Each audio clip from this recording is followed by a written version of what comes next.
Hey world, what's good? This Wans. And I've been wondering, would Tupac, if he was still alive, pick a candidate for 2020? Honestly, I don't think he would. Because of where he's come from, being pro-black and coming from the community and being his mom and family being part of the Black Panthers, I just don't see it. I'm not saying that Trump is not for black people, but I have concerns. Biden, we know about the crime bill, that also concerns me. Do I think he would pick a candidate for 2020? Honestly, I don't. But I will compare policies and not so much candidates. Then make a conclusion from that. Let's have a look at Tupac's political stance. Tupac felt it was important that we as black Americans remember the role that our ancestors played in the history of this nation, not erasing our past within North America, but understanding our collective strength and making it through all that we have faced. A strength that, if truly understood and realized, could be used to empower us in all ways moving forward. Tupac flat out said on numerous occasions that he did not fear death because he believed that the light he was shining on social issues was God's work and that the cause he was fighting for were bigger than his own desires to live a peaceful, wealthy, and happy life. Religion can be a beautiful thing, but not when it divides. Our society as it stands today, just as it stood in Tupac Day, caters to division. Tupac speaks on Americans being divided through identity, politics, and uniting to fight a common enemy. Take a look at this video. You know what I'm saying? And once we feel love about being black, we'll definitely have a joy in being African Americans. That's no problem. That'll come easy. You know what I'm saying? But I feel like we have to make it more personal so that when I see a black man, I feel love right immediately. You know, I don't want to see an African American. You know what I'm saying? I want it to be straight up real. And then we can grow and we can love white because we'll love black. We'll say, you know what I'm saying? These are our neighbors. They live here with us. Black, I don't think that white people are devils. I think that there's evil and there's a devil everywhere. He could be Puerto Rican, he could be black, white, whatever. You gotta watch for evil. Talking to my people, talking to my folks. That's what the huddle is for. But everybody can listen, because I'm not saying nothing that's evil or dang. Everybody can listen. Even though it's an emergency, I don't want to panic people and just say, you know, kill, kill, kill, kill, kill, kill, kill, because that's wrong. And that's what we've done already. We've been through that. We've seen what happens when black folks try to defend themselves through armed struggle without education and without self-defense mentally. We die, because we're not going to win. But if we start to join up and start to be more united and start being realistic about who the enemy is, then we'll be better off. But I got to say this again, it's not black against white. When I say we, it's the good against evil. You know what I'm saying? And what I mean by we can take anything we want, we can have anything because it belongs to you. If you're right and you got good on your side, I really truly believe that nothing can stop you. You know what I'm saying? And I'm using the same things that America taught me. That's what I'm using, the tools of this country. Capitalism and imperialism, colonialism, I'm using all those against them. Just like it wasn't white people that beat me down in Oakland. It was two white cops. Two white crooked cops. That's what that was. And just like if he feels like that's one person, we have to be more realistic about our enemies. It's easy to say white folks is evil. That's easy. But then you're leading us into more of a slaughter because we're going to find out all white folks ain't evil. And the black folks going to be dicking us. And you can't say that all black folks is inherently lazy and evil because that's not true either. And you have to get, and I like to stand up most for black folks because we have more problems. You know what I'm saying? We have more conditioning. You don't ever hear about anybody telling you about white folks wasn't allowed into this place. Never. They never had that problem. I did, you know, standing up for your rights. If you got to take a bullet from a black dude who's disrespecting a black woman, then that's by any means necessary. Not just dying from a cop or fighting the government or marching, because marching really doesn't help. Whoever don't know that, ask any 40-year-old lady who was 20 when she was marching. She got the same rights now that she had before. But, you know, I take the good with the bad. I take the good white folks with the bad white folks. You know what I'm saying? You got to take them on, just like I take the good black folks with the bad white black folks. You know what I'm saying? There's no such thing as a truce while people ain't free. regardless. And we don't need no more rappers. We don't need no more basketball players, no more football players. We need more thinkers. We need more scientists. You know, we need more managers.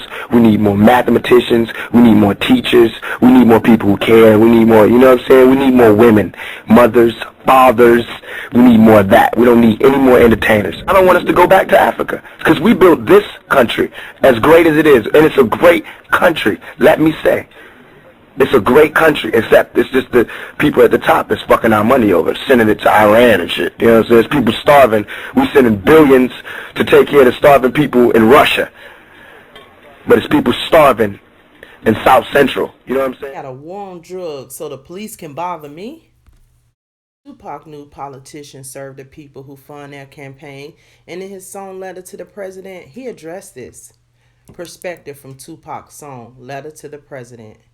Tupac obviously wasn't satisfied with politicians in his day. He didn't like when Bush was in office, and he made a song to Bill Clinton while he was in office. He felt Clinton had lied to the people for votes and further destroyed the black community by passing Joe Biden's crime bill and the war on drugs. At the end of the song, Tupac lets it be known that he was not to be threatened by welfare getting cut. All those promises you made before you got elected ain't come true, saying you cutting welfare. They got us niggas on the street thinking, who in the hell care? In the song Keep Your Head Up, he denounced single parent families and called on men, particularly those in our own African American communities, to step up and take responsibility. Tupac knew that government assistance was oppression and that assistance was designed to keep the man out of the house. He did not want people getting stuck on government dependency. If black Americans were to develop greater bonds and support amongst themselves, they will hold a stronger position within a divided nation. Just because a person was black didn't make them good, and just because someone was white didn't mean they were evil. Tupac explains the acronym Thug Life, the hate you give little infants fucks everybody, means that society harms itself and everyone if it does not love its youngest members. It was also a powerful political statement about how the people that Americans viewed as thugs were simply the manifestation of a people being pushed through a system that exists to reinforce economic inequality.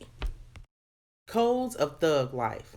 Slinging to the children is against the code. Having children slinging is against the code. No slinging in schools. Crew leaders and posse should select a diplomat and should work ways to settle dispute. Control the hood and make it safe for squares. No slinging of pregnant sisters. That's baby killing. That's genocide. Civilians are not targets and should be spared. Our old folks must not be abused. We all find ourselves on Facebook or Twitter engaging in a never-ending game of confirmation bias, seemingly speaking to our own echo chambers, instead of thinking critically and challenging our own views. Diversity in people and perspective is important, and this is something Tupac believed in. Tupac was a revolutionary, not just because of his prophetic lyrics, but because of the undeniable steps that he was taking to unite the people of all ethnic backgrounds and push them to take more political power and control from the globalists. He cared for black people in poverty and for the oppressed people of the world as a whole. ADOS, American descendants of slavery, in a lineage-focused political movement that seeks to advocate for people who are descendants of enslaved Africans in the United States from its colonial period onward. Versus Hotep ideology is the belief that we cannot be descendants of slavery because we are descendants of kings and queens from Africa. Tupac definitely had a Hotep state of mind. A new Gallup poll found that 56% of Americans believe they are better off now during a pandemic than they were 4 years ago. I can only assume those numbers would have been closer to 70% if conducted before COVID.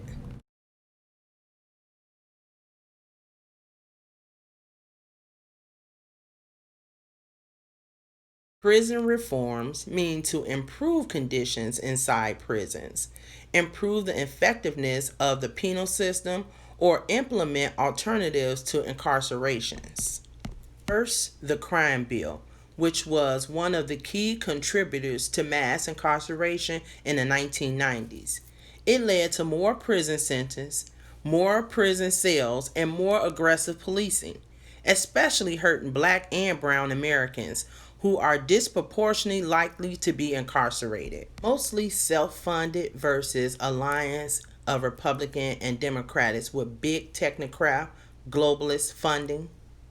Opportunity zoning, opportunity zones are tax incentives to encourage those with capital gain to invest in low income and undercapitalized communities versus nothing like this ever proposed after 47 years in office. Bringing jobs back by ending trade deals that cheated America versus bringing back old trade deals and sending jobs overseas. Pro First Amendment versus censorship, pro Second Amendment versus limited gun rights. A few things Tupac may have respected about Trump are him battling Big Pharma to help lower the cost of prescription drugs, him being the first president to address human trafficking with impacting results, donating his salary as president and actually becoming the only president to have his net worth diminish while being president, while Joe Biden used to consider himself the poorest man in the Senate, but during and after his vice presidency, he has made a fortune off of politics. Tupac was anti-overseas war because he felt it wasn't his war to fight. He felt betrayed that the minority citizens fought for this country in exchange to be compensated with 40 acres and a mule. I also think Tupac would love the war Trump has waged on the media. Tupac knew the media is full of dirty tricks, and they go out of their way to portray certain people as terrible, no matter if they produce positive results.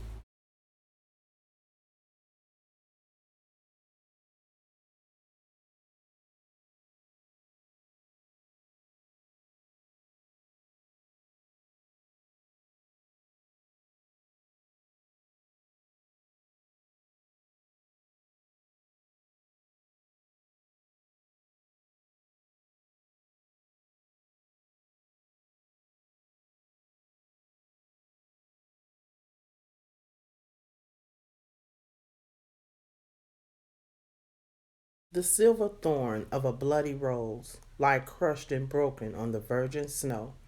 Now I think I know what you tried to say to me and how you suffered for your sanity and how you tried to set them free. They would not listen.